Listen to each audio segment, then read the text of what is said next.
Important conversation. Now, after months of soaring food prices, Nigeria can now have a sign of relief as food inflation crashes to 8.89%, pulling headline down to 15.10% in January 2026. Now, data from the National Bureau of Statistics shows sharp drop from last year's 27.61%, driven by improved harvest and stronger food supply across major staples. Food prices also fell by 6.02% month-on-month, offering relief to households, while core inflation eased to 17.72%. Now, according to experts, the falling gate price could hurt local farmers and strengthen further future production. But many are asking if these food prices can be sustained. Joining us for this conversation is agribusiness turnaround expert, African farmer Mogaji. Good morning, sir. How are you doing? Good morning, I'm fine. Good. And you? I'm doing good. I'm doing good. Just happy that food prices are a bit low, so I'll be able to eat so much today. But let's go straight into the conversation. The other day we were talking on this table. On a lighter note, we say that a bag of gari is not as expensive as it used to be before, but we still have them selling the wrap of eba, still very expensive. I want you to touch on that for me. But also, this new one, is it something that we can sustain? That's another problem, because now we see that food prices are coming low. But how well are the farmers now going to be able to sustain with this? I just want you to start from the first question to the second one. Okay. Yes, the irony of things is that the price of gari is going low, but like you said, gari, fufu, basic staples, but the price at the cafeterias and co is still very high. It's human factors. In fact, the price of gari going low, the price of cassava is even lower than the price at which they are selling the gari. So at each level, the middlemen, educated or uneducated, are still holding Nigerians at the jugular. It's not reflecting. If we want the right reflection, a bowl of gari should be half of what is currently being sold, because in the villages where they farm the product, but the farm produce is way cheaper. So bottom line is, at every point in time, the middlemen are the ones holding us to the jugular. So we need to find a way to engage them, probably by having interventions with funding, because if we don't fund, we can't influence them, because they have created a system that milks the country for over 4 decades. So they can't just change overnight. As regards to the farmers, there's a lot of production now, not productivity. Now, so many farmers are losing money.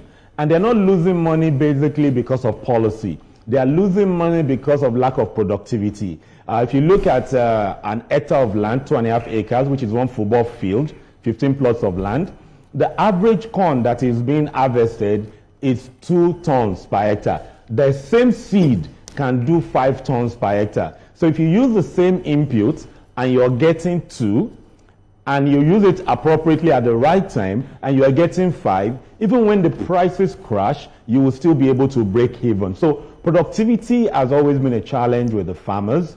And also, we've not been able to mop up a lot of the excesses, because many people have come into agric.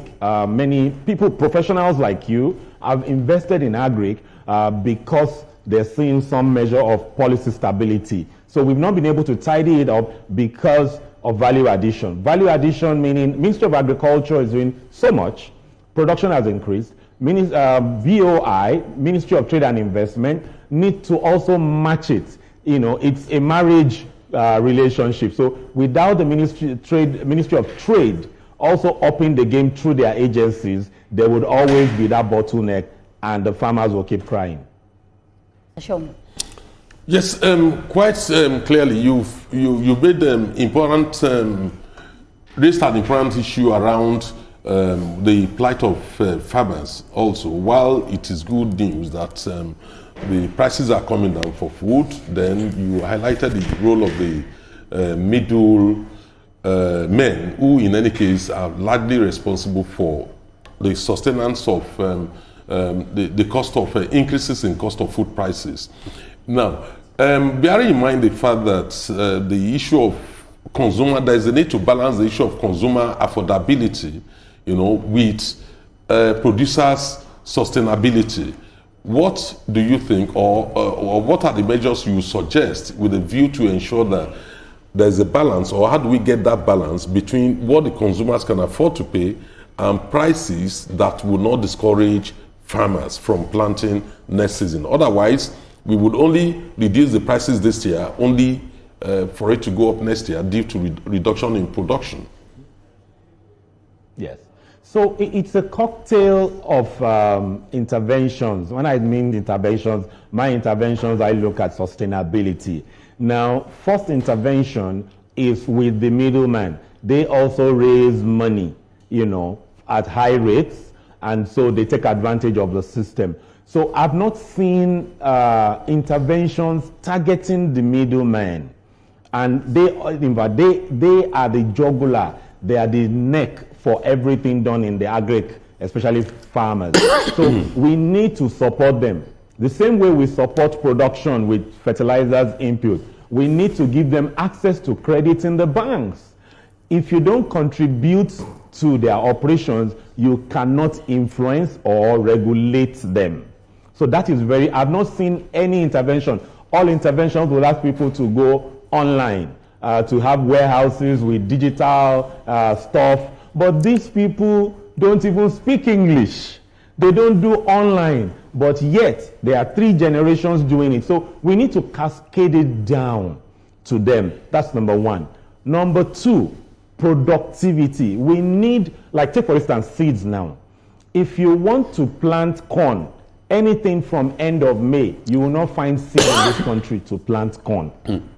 So what that means is that if the farmers can't have seed, they will use old seeds that are not that viable again. So that also now affects their productivity. So, but the most important is cottage industries. If we support the cottage industries, the foods, we will reduce a lot of post-harvest losses because we will not have to be taking food traveling for long distances. Value can be added at primary level where they can take what value has been added, to the urban center. Take a case in view. In Osun State, there used to be a company who built a processing factory on a trailer. They go to different farms, convert cassava into cake, and now move the cake to other factories. So if we have those kind of cottage industries, it will go a long way. Without totally saying, let's bring something in from China or India.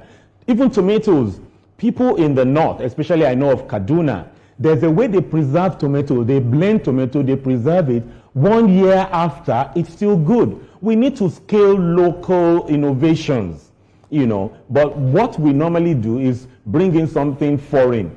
Scale local innovations, that is what will help us so that consumers can get the right price. But everything now must be local because that is what is sustainable. Indeed, African farmer Mogaji, we would be remiss if we didn't, if in talking about food inflation, we didn't talk about food security. But my question is this: should we also be talking, edge into this conversation, the concept of nutrition security? Because the seasonal diets that Nigerians have often mean that proteins and other macronutrients are not as accessible to Nigerians. So when I see this headline, harvest flood markets, what sort of harvests are flooding markets? Are they tangible harvests or are they seasonal harvests because of the time of year? So let me say this. I may be right to say that even all of you in the studio right there may be suffering from hidden hunger. And it doesn't matter, yes. It doesn't matter your economic status, if you're a governor, if you're a minister. Almost everybody in Nigeria has a nutrition deficiency. So what is hidden hunger? You may eat food, but the quality of that food, the nutrients in that food is not there. I had a life experience about 12 years ago. My daughter was falling sick for many months, and eventually a doctor did a nutritional test, and they said, your daughter is malnourished. I almost collapsed in front of the doctor. here I am producing food, giving people food. It's the quality.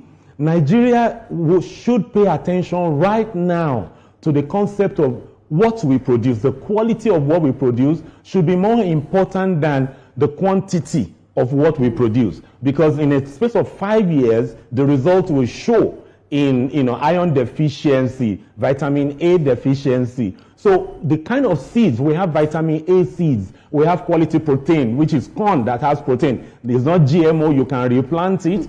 So we need to pay more attention as Nigerians to the quantity and the quality of food we eat, because our youths are out there now. If we don't have their brains formed properly or health issues, then there's going to be a big avalanche of nutritional challenges, coming up later. So I really like that question. We need to balance production, quantity with quality, the quality of what the food is. I always say this, the governor of Lagos State and the governor of New York don't have anything different. The only difference is the quality of food they eat. The governors eat whatever is found here. The quality of food they eat in New York is just better. Anyway, if Lagos does more work, I think it would be a far cry to to compare Mamdani with Sanwo-Olu, because Mamdani is just a fresher. He's just getting there, so he's a young guy, so he looks so fresh.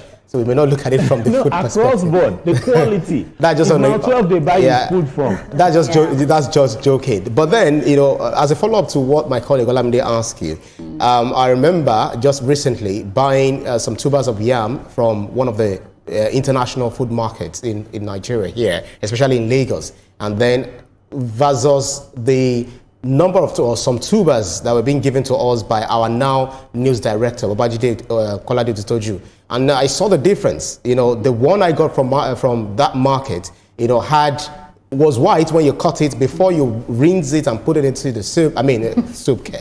Before you put it onto the fire, you see that it changes color completely, brownish and all of that. And the one given to us by news director was quite white and very, very, very, very tasty and sweet.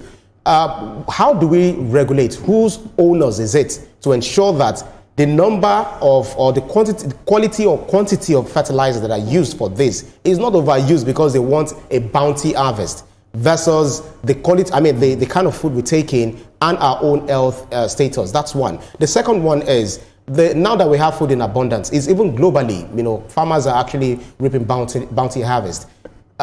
Is it time for us to start talking about price control? Because you see, based on what we are asked, you see the bag of Gari not as expensive as it should be, but then the round of eba, what do we call it? It's the wrap of eba rather, is also not doing well. Yeah, well, first thing first, I align with the President Tinubu, who boldly said, interviewed by Mr. Otitoju, that he doesn't believe in price control. I also don't believe in price control. We just need to produce more and more. And how do we do that? Because you see, if we don't influence the input, if we don't support with the input, and it's a free market thing, if I get high costs, if I get high loans, you can't tell me to sell lower than my projected profit. So it's very important that we understand that price control will further mess the value chain up. We need to produce, then we even need to store more. Production is not the main thing, it's that we are not even storing more. Our silo capacity is not what we need. So take, for instance, when we budget for food in Nigeria, what I've seen across board, Senate, House of Reps, everybody, we budget for our annual needs as against budgeting for 3 years, because climate change is real. If it does not rain, then we will have a shortfall. So if we heard that Nigeria requires 15 tons of maize annually, we actually require 45 million metric tons, because we should always have in our silos food that can feed us for 2 years. I witnessed California when there was a drought there, 5-year drought, almost no rain, but yet they had food stocked for 10 years. So if we increase our storage capacity, then instead of things wasting, it can be pushed there. And it's not for government. It's mostly for private sector. Every challenge we have in the country, the private sector needs to begin to see business opportunities. In fact, I encourage Nigerians to travel out now and look at how things are done. All the things we complain about in Nigeria are business cases for the private sector. Now, you said about the yams given by the news director. Now, the difference is high fertilizer usage. The person who is full-time, who doesn't have any other source of income, wants big tuber. And so they will over-fertilize it. And why are they over-fertilizing now? Because they run a risk, because they also don't consume that. They produce that for the market. But if they are confident that they will sell everything, if they are confident that post-harvest losses will be reduced, they will produce the quality that is needed. But the news director knows that if he over-fertilizes the yams, we may not deliver coming to work. It comes back to him, but generally he's a large-hearted person. But bottom line is that people who are doing part-time now are ensuring that the right foods are coming out than people that are full-time. So we need to understand that now, that if we also make things comfortable for full-time, we'll have the quality of produce. Exactly. And high fertilizer is eventually affecting everybody too. Okay. I just want to call your attention to one thing. You highlighted the issue of nutrition, in terms of the quality of food that people eat. Now, from a farmer's perspective, you know about the cartel in that industry. So it's not just down to government. Oh, yes.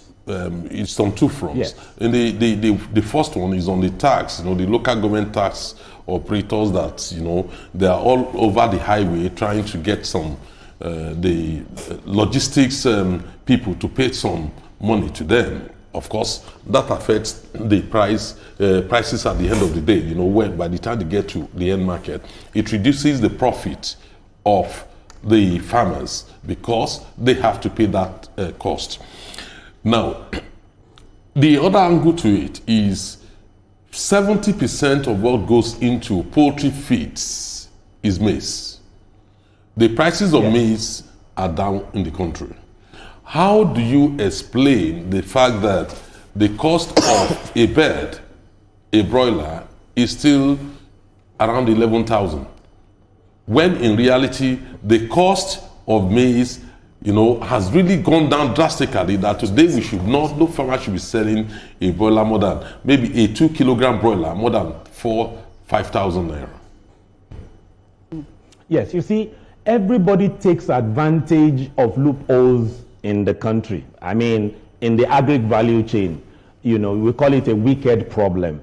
When maize, a ton of maize, that is 10 bags of 100 kg, was sold at 870,000 naira to 900,000, that was when they were selling a crate they jacked the price of a crate of egg to 6,000 naira. When the prices of a ton of maize dropped to 350,000 since last year, I think about 7-8 months ago, the price of eggs did not reduce. If we need some measure of price regulating, it should be to those companies, because the agencies under many of the ministries are not doing their work across board. They should visit those people. You are buying, this is the price then, this is the price now. Like the essay on food security, essay on agriculture, all those people should engage. We're not engaging across board. People are taking advantage of this opportunity. And they will say also that, when the prices of corn rose to 900,000, we bought the bronze. But guess what? We've been taking advantage of each other for so long, but the agencies need to come and engage. They don't engage. The more they engage, the more the players begin to be cautious. When the federal government allowed about 1% of our annual need of corn to come into the country, guess what happened? Prices dropped by over 50% in 2 weeks. And the corn is still in the silos right now. So it means that the middlemen hoarded so much. And both the middlemen, the millers, all of them hoarded and had to just offload. So the dynamics in Nigeria is unique. Yeah. We need regulatory, let me use committees who will go around and ask and give solutions to say, this is what needs to happen. We have wicked problems in the agri sector. And that's why the big conglomerate, name the big names, I won't mention them, from the biggest in this and that, all of them come into our sector and run away. When you throw money at problem in agri, it will not be sustainable. Because of our time, I'll just put this out there. From the beginning of this conversation, we've been talking about the middlemen, and it seems like we cannot have a proper conversation without mentioning these people because they play a very, very, vital role. What can we do to make sure that, these middlemen do not have so much power that they have now? Because for me, I feel like it's power, that they have that's making them do what you're doing. And also, I want to speak about this issue of fertilizer. Oftentimes, people will put a lot of fertilizer to have a lot of it. People get sick. You see strange sicknesses, you will not know where they're coming from. What are we also doing to regulate the amount of fertilizers these farmers use? But most importantly, how do we try to eradicate this middlemen and remove the power that they have? Just quickly for us. First thing first, as regards the fertilizers, most of the fertilizers we have, I can categorically say over 70% of the fertilizers we have, with over 3 decades of me being in the sector, is substandard.